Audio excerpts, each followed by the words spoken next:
التجائیہ ترانہ ہے، حلیمی اور کلوتنی کا ترانہ ہے، اور مقدسہ مریم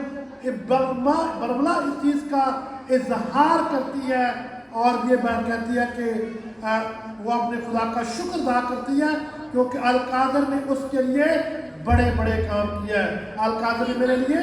بڑے بڑے کام کیے ہیں۔ تو جب ہم دعا میں خدا سے پاتے ہیں تو کیا ہم یہ کہتے ہیں کہ القادر نے میرے لیے بڑے بڑے کام کیے ہیں، میں اس کا شکریہ ادا کرتا ہوں؟ مقدسہ مریم نے اس کا اعلان بھی کیا، پکارا، خدا کا شکریہ ادا بھی کیا، اس لیے اس کی جو زندگی ہے وہ دعا میں رہی۔ اس نے دعا اپنے بیٹے کو بھی سکھائی،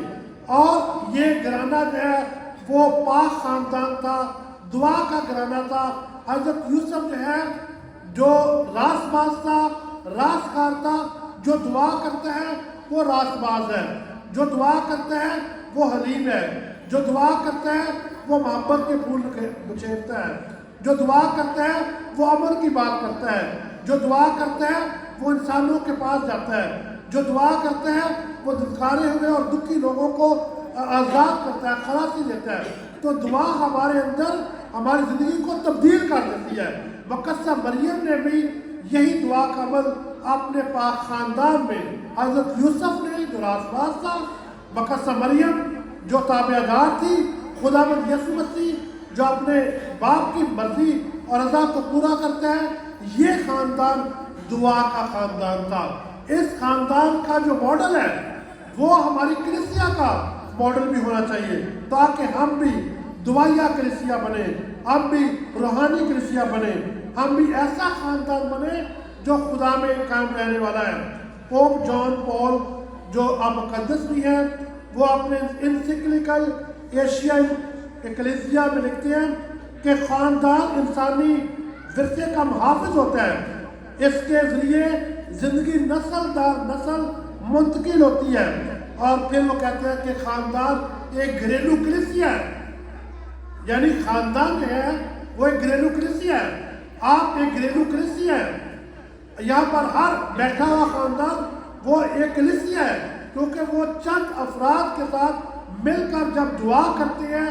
جب زبور گاتے ہیں، جب بائبل پڑھتے ہیں، جب روزری پڑھتے ہیں، جب مناجات کرتے ہیں، یا جب سجدہ ریز ہوتے ہیں، جب اپنی عقیدت رکھتے ہیں، تو وہ ایک گھریلو کلیسیا ہے۔ آپ سب جو ہے مختلف خاندان مل کر اس گھریلو کلیسیا کو آپ اس کی تشہیر کر رہے ہیں، اور یہی جب گھریلو کلیسیا خدا کے گھر میں آ جاتی ہے تو یہ ایک بڑی کلیسیا بن جاتی ہے، یہ خدا کا گھرانہ بن جاتا ہے، یہ خدا کے لوگ بن جاتے ہیں۔ ہم جو ہے اس دعا کی طاقت سے یہ گھریلو کلیسیا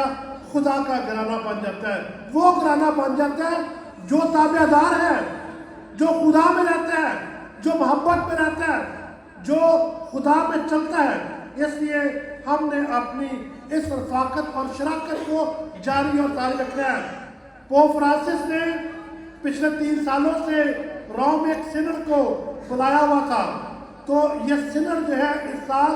وہ اب ختم ہو گئی ہے، لیکن اس سینڈ کا جو نعرہ تھا شراکت تھا، رفاقت تھا، رسالت تھا۔ تو خاندانوں سے شراکت بھی نکلتی ہے، رفاقت بھی نکلتی ہے، اور رسالت بھی نکلتی ہے۔